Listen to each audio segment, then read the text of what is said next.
Hello, I'm Master Sergeant Melissa Rolland, and here's a quick look at what's coming up in this episode of Army Reserve Today. A new leader at the top.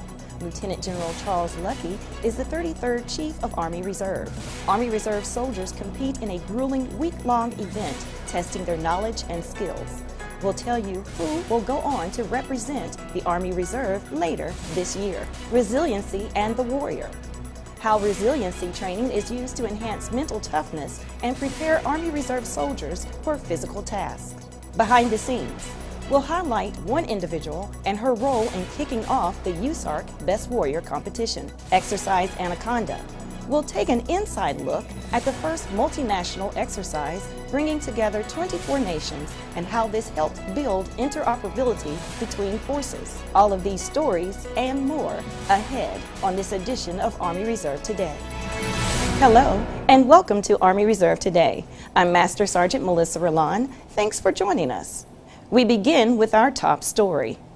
The Army Reserve has a new chief. Lieutenant General Charles D. Luckey assumed duties as Chief of Army Reserve and Commanding General, United States Army Reserve Command, June 30th. Lieutenant General Luckey leads a Federal Reserve team of approximately 200,000 capable and ready soldiers and civilians that provide full-spectrum capabilities for the Army to fight and win wars and respond to homeland emergencies on behalf of the American people.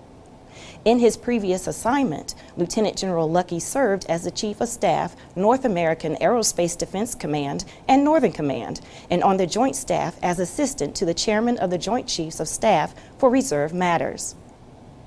The Best Warrior competition is a taxing week-long competition held at Fort Bragg, North Carolina, which tests soldier skills and tactical skills to determine the top non-commissioned officer and junior enlisted soldier in the Army Reserve. In May, Sergeant First Class Joshua Moeller and Specialist Michael Orozco were named the 2016 U.S. Army Reserve Best Warrior Non-Commissioned Officer of the Year and Soldier of the Year at an award ceremony in May. Here's what Sergeant First Class Moeller had to say about the positive impact the Best Warrior competition has on unit readiness. I'm going to see the best that the Army Reserve has to offer in addition to me from all of the other commands. And that's really going to allow me to take back to my unit where the best of us are at in terms of training and proficiency so that I can measure my soldiers and my unit against them. Specialist Michael Orozco also talks about how the competition helps his individual readiness. It forces me to brush up on my warrior skills that I've been trained on throughout my career. And my unit readiness, it allows me to take a bunch of skills back and train soldiers. These two soldiers will go on to represent the U.S. Army Reserve at the Department of the Army Best Warrior competition later this year. Mental resiliency is a tool that most people forget about when trying to accomplish a physical task. The warriors of the USARC Best Warrior competition received a class in mental games to help them push through the various physical elements of the competition. Sergeant Ivy Nicole Tanner with the 319th Mobile Public Affairs Detachment reports. Good morning. So how many of you have heard of resiliency training? Confucius once said that the warrior's greatest glory is not in never failing, but rising every time they fail. It's why the soldiers of the U.S. Army Reserve Command's 2016 Best Warrior competition received an ancillary course in emotional resilience prior to graded events, to remind them that the greatest tool they possess is their mind. Resiliency helps our readiness because it reminds soldiers that we care. And if you can learn to utilize resiliency, you can snap back right into the fight. Army resiliency efforts were formally implemented by the former Chief of Staff, General George Casey, in 2008. He wanted to address the mental health issues that were crippling combat soldiers returning home from deployment. Combat is, no matter how you try to package it, combat is always going to be one of the worst things that you can come up against, right? And it takes a strong mental attitude to survive against something like that. Some military leaders believe the inception of General Casey's comprehensive soldier fitness program has led to the decrease of reported mental health cases, such as substance abuse, sexual assault, PTSD, and veteran suicides. For an individual to be named Best Warrior, they need to have a resiliency that is up there with the best in terms of its strength and its ability to get them through the next task or the next challenge. Reporting from Fort Bragg, North Carolina, I'm Army Sergeant Ivy Nicole Tanner. This is an exciting year for women in uniform, as Congress opened up more combat jobs to female soldiers. This is also the first time in the history of the USARC Best Warrior competition that female drill sergeants evaluated performance. Sergeant Ivy Nicole Tanner has more from the drill sergeants themselves on how they value their work. Drill sergeants are the epitome of what a soldier should be. The female drill sergeant, they have to go hard. I think we are beasts. It's like beast mode. Like, you take care of everything. You know, females can do anything that a guy can do. When it's time to do business, you do business. Go forth and do great things, soldiers. A lot of people probably think that we are manly. We're physically different. That we are mean. I want to say hard. They're rugged, they're rough, and you know what? We are all those things, but at the same time, we're gentle, we're kind, we're caring. We're normal people like anybody else. This is the same person I am with my son. You know, I laugh, I joke, I have fun. I do the same thing with my soldiers, but when it's time to do business, you do business. When the hat is off, I'm just Cheryl, and I enjoy life. I became a drill sergeant about 1.5 years ago. For me, I grew up very, very shy, had a hard time talking in front of people, and I made myself become a drill sergeant. I think it takes a different kind of person to do it and to balance it all. I volunteered because it was something that I wanted to do. I wanted to learn to speak up a little bit more. Most people who've been to basic will say, my female drill sergeant was, whoa, she was harder on me than my male drill sergeants, and she pushed me.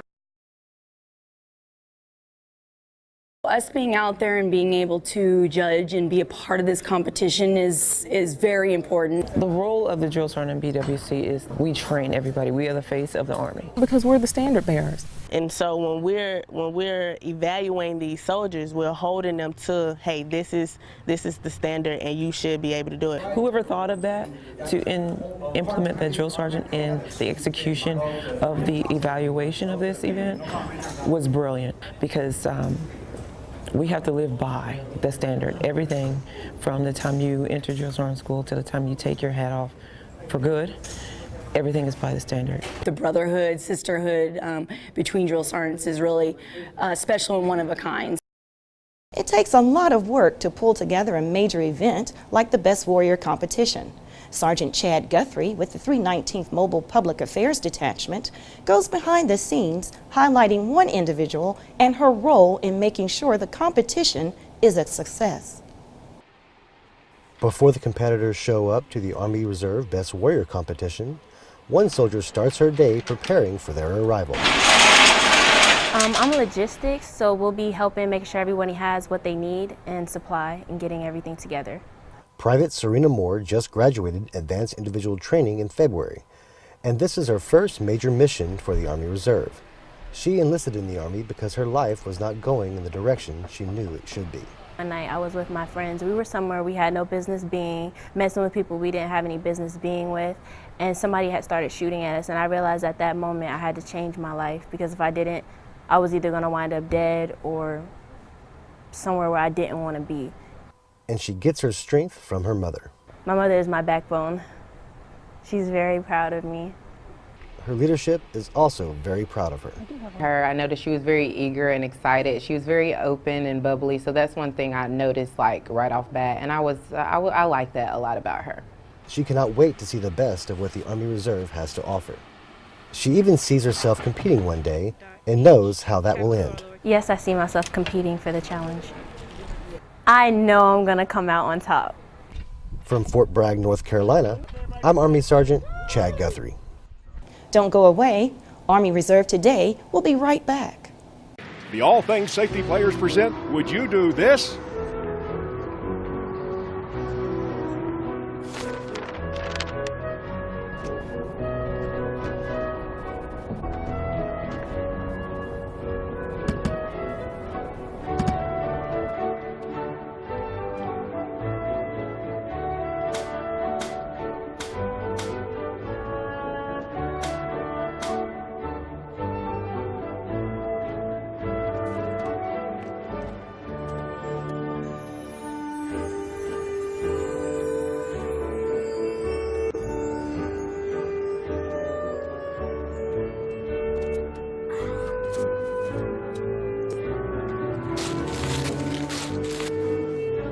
we didn't think you would.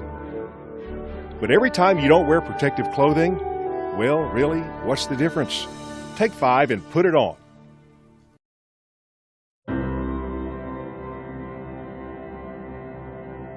Look ahead, don't look back. Hold on to hope that leads you through the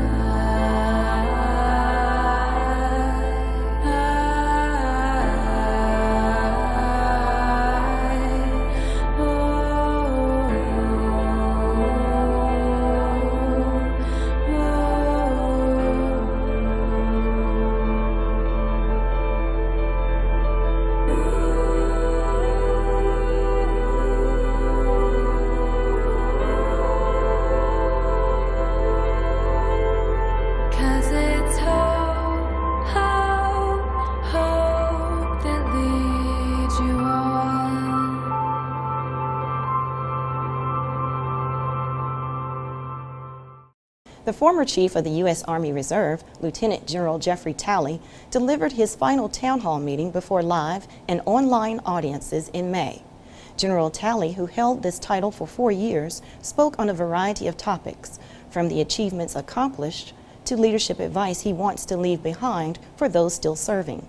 Here's what he had to say about his time and success in the military. The only reason I've ever had any success in my professional life, both in uniform and out of uniform, first and foremost, it's because of Linda and because of the great support that she provides me and helps keep me grounded. But it's also because I've been very fortunate to surround myself with people that, to be frank, they don't look like me, they don't talk like me, they don't have the same background as me, and therefore they tell me what I need to hear and not what I always want to hear. And that makes, I think, for better decision making, and it makes for better camaraderie, and it makes for a better leadership team. He faced many challenges during his time in command, from sequestration to budget constraints to the downsizing of the military as a whole. On behalf of the entire Army Reserve community, we want to take a moment to thank Lieutenant General Talley and his wife Linda for all their hard work and support during their time in command. We turn now to a major exercise that brought together 24 nations. Poland hosted the largest European military exercise to build interoperability and multicultural relationships. Sergeant Andy Yoshimura with the 326 Mobile Public Affairs Detachment reports on Anaconda 2016. What do you get when you have more than 30,000 troops from nearly 24 nations assembling across Poland? One of Europe's largest combined military exercises. Exercise Anaconda 2016, a Polish-led multinational exercise, brought different countries to train with each other and improve interoperability. Interfacing and sharing information between partner countries strengthen the armies for future missions and adds to unit readiness for U.S. soldiers. Poland was doing their national defense exercise this year. They do it every other year. So we saw it as a great opportunity to do a large-scale, multinational, multi-echelon joint exercise. 30,000 soldiers, 24 different countries, and our principal objectives were improving that interoperability, improving large-scale logistics, improving freedom of movement, and all the things that are necessary for us to provide a credible deterrent force. From building an amphibious bridge in Helmno to an airborne operation and a combined armed live-fire exercise in Drosko-Pomorsky training area, increasing interoperability between countries also allowed active duty, Army Reserve, and National Guard units to combine as one operation as a total army. As an Armored Brigade combat team, logistics becomes the center of gravity. And the Brigade Support Battalion, organic, requires additional enablers. And so those Guard and Reserve units from throughout the United States are vital to sustaining an Armored Brigade combat team in an operation such as this. And so we have multiple Compo 2 and Compo 3 units, not only here at Drosko-Pomorsky, but also a Jagan and Orshus that continue to help us with things such as fuel from the 716th Fuel Company out of New Jersey. From the 592nd EOD ammunition holding area that hold all the tank rounds and the Bradley rounds and all of the ammunition required to conduct a combined arms live fire exercise. The 44th Chemical Battalion out of the state of Illinois that will assist us in the decontamination exercise. The 483rd Maintenance Company out of the state of Washington that is assisting us with our Class 1 or our food.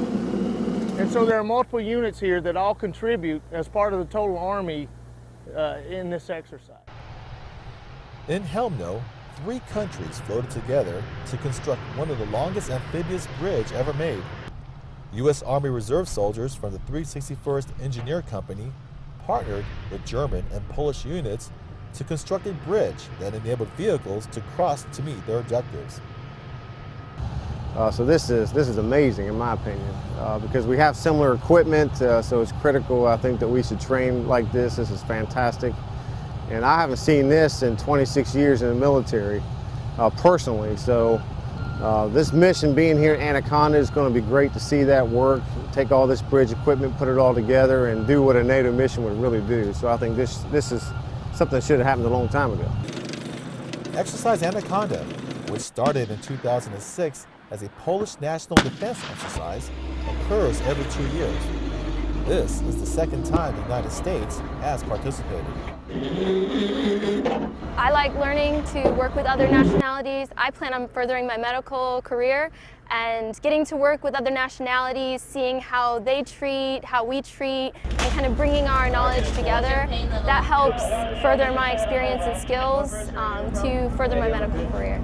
I just think we should all work together, put our best foot forward, and get to do some good training with our friends and allies here. Something like that. Part of their country partnership program with Poland, the Illinois National Guard's 44th Chemical Battalion trained with their Polish counterparts on their equipment. Definitely, they know what we do and we know what they do, so it just makes it a lot easier. We can, when they talk about the equipment they use, we use almost the exact same thing, so it's like, oh, we understand what you're doing with that, or you know, what you have to go through with your lines, because we do the same thing with ours. Both units also had the opportunity to venture past the lines and into unfamiliar territory as they trained together in Milenko-Drosko. Our cooperation with Americans goes very well. We are satisfied with that. The people are polite. I didn't know My soldiers are also satisfied with their cooperation because of the possibility to familiarize with new procedures and new equipment. As Exercise Anaconda 2016 ends, the partnership between the countries keeps the readiness of individual and the units rolling. Reporting from Drosko-Pomorski Training Area in Poland, I am Sergeant First Class Andy Yoshimura. During a major exercise like Anaconda, there's a lot that goes into making sure everyone is fed. Army Reserve soldiers from Washington and New Jersey operated a mobile kitchen trailer to serve the troops participating in Exercise Anaconda. Specialist James Garvin with the 354th Public Affairs Detachment has more. The roar of the generator breaks the silence to signal that it is time to sharpen the blades, chop the food, and wash the dishes. Reserve soldiers from the 483rd and 716th Quartermaster Companies are ready to put this task on the chopping block in Drosko-Pomorski Training Area, Poland, during Exercise Anaconda 2016.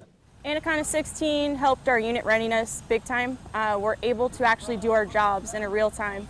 So we've had our Golfs working hard. You can see it behind me, MKT. I mean, we're serving upwards of 300 people rather than just 80. So these cooks are really getting their training, these 92 Golfs, and they're loving it. I mean, they work really hard. They work about 12 hours a day, and they're successful. Despite minimal rest and long work hours, these culinary specialists take pride in providing nourishment for the troops. Their preparation and passion towards this endeavor ensures a successful mission for this exercise and ones to come. Why I think I'm here in Poland is, for one, to help serve the troops fresh hot shells, or they're not eating, it's just plain old MREs as well, so that they get a balanced meal. It makes me feel good. I like to serve in any way I can, and being a cook helps me that.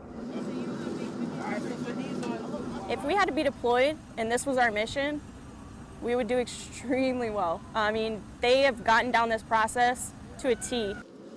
Reporting from Drawsko-Pomorskie Training Area, Poland, I'm Specialist Jimmy Garvin. Stay with us. Army Reserve Today will be right back. It's true. Many soldiers join the Army to pay for college. And guess what? If you're an Army Reserve soldier in college or interested in going to college, you might be perfect for the Army Reserve's Minuteman Scholarship. This Army ROTC scholarship pays full tuition and fees, or $10,000 towards room and board, a book allowance, and a monthly stipend while you are in college. You'll be in the Army Reserve in the Simultaneous Membership Program, or SMP. And when you graduate and commission, you are guaranteed placement in the Army Reserve as an officer. You'll also get the legit Army experience. To learn more about the Army Reserve's Minuteman Scholarship, contact your college's Army ROTC recruiting officer or visit our link below. Earn your Minuteman Scholarship and get on track today to becoming a U.S. Army Reserve officer.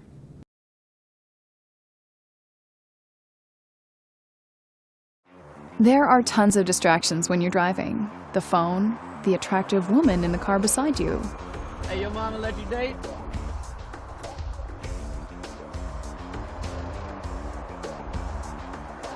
Yes, there are too many distractions, so the best thing you can do is keep your eyes on the road.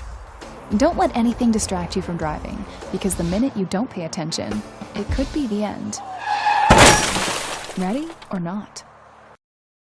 Welcome back. At Fort Hunter Liggett, California, British Special Forces conduct airborne operations. Army Reserve soldiers assist with maneuvers to help add a more realistic environment to the exercise. Staff Sergeant Daniel Sullivan with the 372nd Mobile Public Affairs Detachment has more. The skies over Fort Hunter Liggett are some of the best to fall out of. British Special Forces, whose faces cannot be shown, are dropping from the sky over the 16th annual war exercise here. War explainers are using the constant airborne maneuvers to add realism to the scenarios of reserve soldiers on the ground. And if we're affecting the units in a good way, then that's brilliant. I love that. We've been here before when there's a major war ex going on, and it's key. The integration between the units is key. The communication between the ground and air is also key. Albert 01, Jackhammer DZ, radio check. Albert DZ, this is Albert 01, you're loud and clear. Declan McVickers, a parachute jump instructor, checks airspeed on the ground. Surface winds are at 130 and anywhere between 3 to 5 knots. And chooses a spot for the parachuters to land. Meanwhile, up in the C-130 aircraft, the troops are getting ready for another jump. They'll drop 7 to 8 times a day, and sometimes even at night, at heights ranging from 3,000 to as high as 25,000 feet.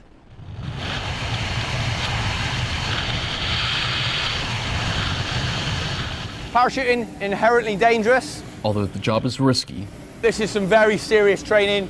They're more than ready for the challenge. The unit we're working with, very serious, top level guys. We're up there with the best. So even though you can't see their faces, while the blue skies are up there, then we'll keep smiling. They're wearing a grin. From Fort Hunter Liggett, I'm Army Staff Sergeant Daniel Sullivan. After months of meetings and training sessions between the U.S. Army Engagement Team Japan and the Japan Ground Self-Defense Force, the very first bilateral civil affairs course launched on Japanese soil. Army Sergeant John Carkeet shows us how a class of U.S. Army Reserve instructors and students exchanged their knowledge and expertise to continue building this partnership. 24 members of the Japan Ground Self-Defense Force graduated from the U.S. Army's first bilateral civil affairs course conducted on Japanese soil, May 24, 2016. The biggest takeaway from it was not that they would mirror what we do, but rather see what we do and better understand our role in civil affairs. We felt like by working with them, one of the main objectives would be is where they want to go with the future, that they feel the need to currently look at their own training and look at something more permanent instead of a temporary assignment based on OJT or on-the-job training. The months of meticulous planning among numerous active duty and reserve units from both countries culminated into a formal 40-hour class tailored to enhance interoperability and promote mutual understanding in the complex field of civil affairs. If I was asked to be an instructor for next year's cycle, I would most definitely want to come back because I've had nothing but good experiences here with both my United States Army counterparts at the ARET, the Army Reserve Engagement Team, and also with the JGSDF. So my colleagues here are so welcoming and I've learned so much from them, so I would most definitely want to come out here again. Since the Japanese military has only 20 years of experience in a foreign, host nation support, we don't have any cause to grow up the CA operators or CA officers. Organized primarily by the Army Reserve Engagement Team, Japan, the course comprised a comprehensive curriculum that provided practical information on how to respond to natural disasters, conduct humanitarian relief missions, administer foreign aid, and other challenges that directly impact the civilian populace in times of crisis. What we try to do is share how we manage information. Some of the things that we look at, things like ASCOPE, PMISI, things that are quite common to us but not necessarily common across the world. Not just disaster response, but logistical planning to respond to disasters long term. The scores of American and Japanese organizers, instructors, and students who guided this course from the concept stage to graduation day look forward to transform this pilot program into a permanent fixture in this enduring partnership between two great nations. It was a great opportunity for us at the Army Reserve Engagement Team to truly get a chance to work bilaterally and help in an area that not only we identified, but the JGSDF identified. I think it shows a strong step forward and a strong potential partnership that will continue to expand as we look throughout the region. We have a different culture from the United States, and the United States has different culture from us. So our approach of the civil affairs might be different. So we have a lot to learn from each other too. Reporting for U.S. Army Japan in Camp Zama, I'm Army Sergeant John Karkeet. An Army Reserve engineering unit got the unique opportunity to put their skills to the test in building an archery tower at Fort Dix, New Jersey. Sergeant David Graves with the 372nd Mobile Public Affairs Detachment reports. It's not every day that an Army Reserve engineer company gets to build an archery tower. Well, the 412th Engineer Company from Scranton, Pennsylvania is doing exactly that. Just go nice and slow. The 20-foot structure is a first-time project for a few of the soldiers, and Staff Sergeant Eric Miller plans to take full advantage. But one of the big things out here is training. So a lot of these guys are getting their first hands-on, and sure, maybe a little slow, but it's training for them. So it's their first time, and go as slow as they need. Miller is a fourth-year squad leader for 2nd Platoon and loves the hands-on approach that comes with projects like this one. Definitely that's the best way to learn, I would say, is just kind of toss them in there with absolutely some guidance, but they're not going to get any better unless they do it themselves. The archery tower should be completed within the next 2 weeks and will be open to service members and civilians through the MWR. Reporting from Fort Dix, New Jersey, I'm Army Sergeant David Graves. And that will do it for this episode of Army Reserve Today. For more information about the Army Reserve, check us out online at www.usar.army.mil. Friend us on Facebook or follow us on Twitter at U.S. Army Reserve. From Fort Bragg, North Carolina and the U.S. Army Reserve Command, I'm Master Sergeant Melissa Rolland. Thanks for watching.